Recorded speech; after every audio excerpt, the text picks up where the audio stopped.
Hello दोस्तों, welcome back to my channel. तो एक बार फिर से हाजिर हो गई हूँ मैं आप लोग के सामने एक नए वीडियो के साथ। और जैसा कि महादेवी वर्मा जी की रचना और भाभी की कहानी में लेकर आई हूँ, और इससे पहले वाले वीडियो में आपने उसका फर्स्ट पार्ट देखा।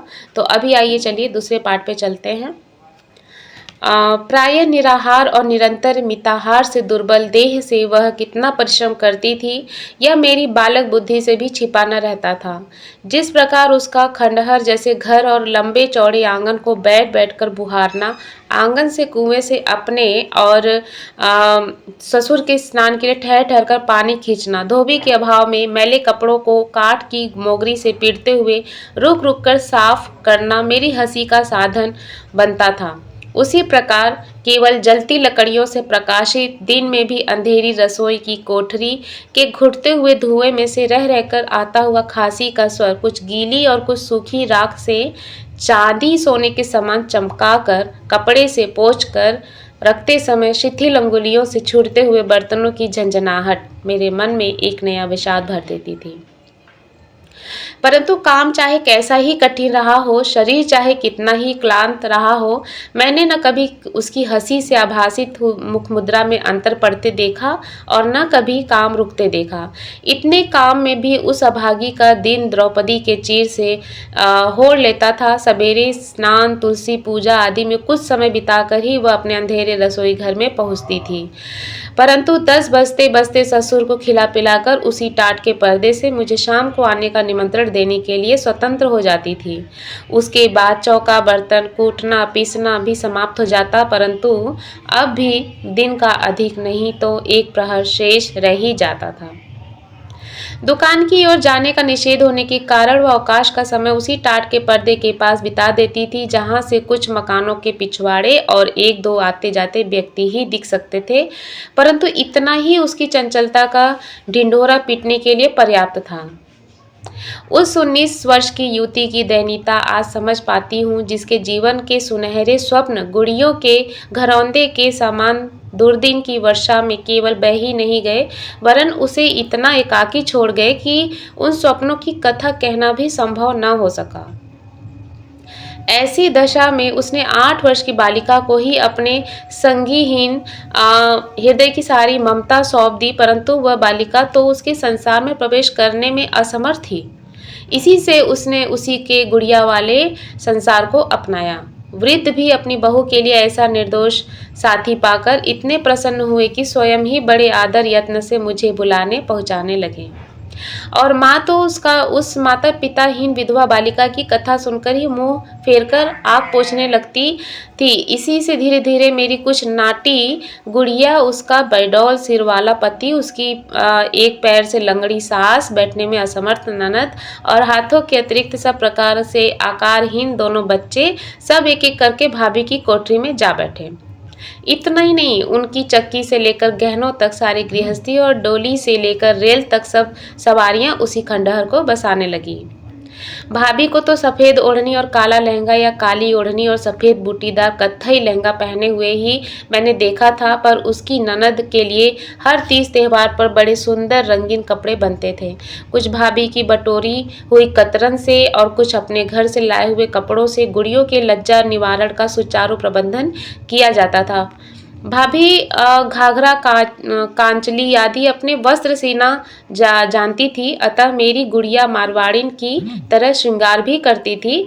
मैंने स्कूल में ढीला पाजामा और घर में कालीदार कुर्ता सीना सीखा था, अतः गुड्डा पूरा लाल जान पड़ता था। चौकोर कपड़े के टुकड़े के बीच छेद करके वही बच्चों के गले डाल दिया जाता था, अतः वे किसी आदिम युग की संतान से लगते थे। भाभी के लिए काला अक्षर भैंस बराबर था, इसीलिए उस पर मेरी विद्वता की धाक भी समझ ही जम गई। प्रायः सभी पशुओं के अंग्रेजी नाम बताकर गौर तस्वीरों वाली किताब से अंग्रेजी की कविता बड़े राग से पढ़कर मैं उसे विस्मित कर चुकी थी।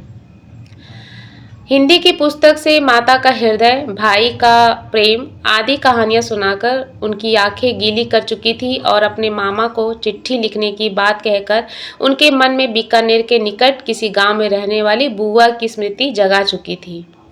वह प्रायः लंबी सांस लेकर कहती, पता नहीं, जानती नहीं तो तुमसे एक चिट्ठी लिखवा कर डाल देती। और सबसे कठिन दिन तब आते थे जब वृद्ध सेठ की सौभाग्यवती पुत्री अपने नैहर आती थी। उसके चले जाने के बाद भाभी के दुर्बल गोरे हाथों पर जलने के लंबे काले निशान और पैरों पर नीले दाग रह जाते थे। पर उनके संबंध में कुछ पूछते ही वह गुड़िया की किसी समस्या में मेरा मन अटका देती थी। उन्हीं दिनों स्कूल में कशीदा काढ़ना सीखकर मैंने अपनी धानी रंग की साड़ी में बड़े बड़े नीले फूल काढ़े। भाभी को रंगीन कपड़े बहुत भाते थे। इसी से उसे देखकर वह ऐसी विस्मय विमुग्ध हो रही थी मानो कोई सुंदर चित्र देख रही हो। मैंने क्यों माँ से हट करके वैसे ही कपड़ा मंगवाया और क्यों किसी को बिना बताए कुछ छिपा छिपा कर उस ओढ़नी पर नीले फूल काढ़ना आरंभ किया, यह आज भी समझ में नहीं आता। वह बेचारी बार बार बुलवा भेजती, नए नए गुड़ियों के कपड़े दिखाती, नए नए घरौंदे बनाती, पर फिर भी मुझे अधिक समय तक ठहरने में असमर्थ होकर बड़ी निराश और करुण मुद्रा से द्वार तक पहुंचा जाती। उस दिन की बात तो मेरी स्मृति में गर्म लोहे की लिखी जान पड़ती थी, जब उस ओढ़नी को चुपचाप छिपा कर मैं भाभी को आश्चर्य में डालने लग गई। शायद सावन की तीज थी, क्योंकि स्कूल के सीधे साधे बिना चमक दमक वाले कपड़ों के स्थान में मुझे गोटा लगी हुई लहरिये की साड़ी पहनने को मिली थी और सवेरे पढ़ने बैठने की बात न कहकर माँ ने हाथों में मेहंदी भी लगा दी थी। वह दलान में दरवाजे की ओर पीठ किए बैठी कुछ बीन रही थी। इसी से जब दबे पांव जाकर मैंने उस ओढ़नी को खोलकर उनके सिर पर डाल दिया तो वह हड़बड़ाकर उठ बैठी। रंगों पर उसके प्राण जाते ही थे। उस पर मैंने गुड़ियों और खिलौनों से दूर अकेले बैठे बैठे अपने नन्हे हाथों से उनके लिए उतनी लंबी चौड़ी ओढ़नी काढ़ी थी। आश्चर्य नहीं कि वह क्षण भर के लिए अपनी उस स्थिति को भूल गई जिसमें ऐसी रंगीन वस्त्र वर्जित थे और न खिलौने से प्रसन्न बालिका के समान एक बेसुधपन में उसे ओढ़ मेरी ठुड्डी पकड़कर खिलखिला उठी। और जब किसी का विस्मय विजड़ती बिंदनी सुनकर उनकी सुंधी लौटी, तब हत बुद्धि से ससुर मानो गिरने के बचने के लिए चौखट का सहारा ले रहे थे और क्रोध से जलते अंगारे और जैसी आंखों वाली खुली तलवार सी कठोर ननद दहलीज से आगे और बढ़ा पैर अवश्य ही तीज रही होगी, क्योंकि वृद्ध स्वयं पुत्री को लेकर गए थे। इसके उपरांत जो हुआ वह स्मृति के लिए भी अधिक करुण है। क्रूरता का वैसा प्रदर्शन मैंने फिर कभी नहीं देखा। बचाने का कोई उपाय न देखकर ही कदाचित मैंने जोर जोर से रोना आरंभ किया, परंतु बच तो वह तब सकी जब मन से ही नहीं शरीर से भी बेसुध हो गई। वृद्ध मुझे कैसे घर पहुंचा गए, घबराहट से मैं कितने दिन ज्वर में पड़ी रही, यह सब तो गहरे कोहरे में छिप गया। परंतु बहुत दिनों के बाद जब मैंने फिर उसे देखा तब उन बचपन भरी आंखों में विषाद का गाढ़ा रंग चढ़ चुका था और वे होठ जिन पर किसी दिन हंसी छपी सी जान पड़ती थी ऐसे कांपते थे मानो भीतर का क्रंदन रोकने के प्रयास से थक गए हों। उस एक घटना से बालिका प्रौढ़ हो गई थी और युवती वृद्धा। फिर तो हम लोग इंदौर से चले ही आए और एक एक करके उनके वर्ष बीतते जाने पर मैं इस योग्य बन सकी कि उनकी कुछ खोज खबर ले सकूं। पता लगा कि छोटी दुकान के स्थान में एक विशाल अट्टालिका वर्षों पहले खड़ी हो चुकी है। पता चला कि वधू की रक्षा का भार संसार को सौंपकर वृद्ध कभी के विदा हो चुके हैं, परंतु कठोर संसार ने उसकी कैसी रक्षा की यह आज तक अज्ञात है। इतने बड़ी मानव समुद्र में उस छोटे से बुद्ध की क्या स्थिति है यह मैं नहीं जानती, परंतु तब भी कभी भी मन चाहता है कि बचपन में जिसने अपने जीवन के सोनेपन को भूलकर मेरी गुड़ियों की गृहस्थी बसाई थी, खिलौनों का संसार सजाया था, उसे एक बार पा सकती। आज भी जब कोई रंगीन कपड़ों के प्रति विरक्ति के संबंध में कौतुक भरा प्रश्न कर बैठता है तो वह अतीत फिर वर्तमान होने लगता है।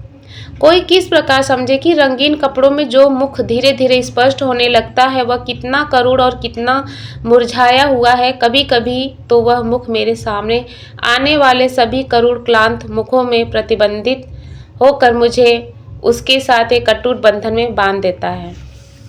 प्रायः सोचती हूँ जब वृद्ध ने कभी न खोलने के लिए आंखें मूंद ली होंगी, तब वह जिसे उन्होंने संसार की ओर देखने का अधिकार ही नहीं दिया, कहाँ गई होगी, और तब तब न जाने किस अनिष्ट संभावना से, न जाने कितने अज्ञात प्रश्न के उत्तर में मेरे मन की सारी ममता आर्त क्रंदन कर उठती हैं।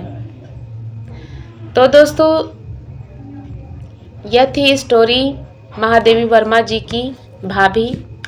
और आई होप मेरी आज की जो कहानी है उसमें आपने काफ़ी कुछ मतलब समझा होगा, और कहानी स्पष्ट है, पूरा इसका जो मीनिंग है वो एकदम सामने खुलकर बाहर है।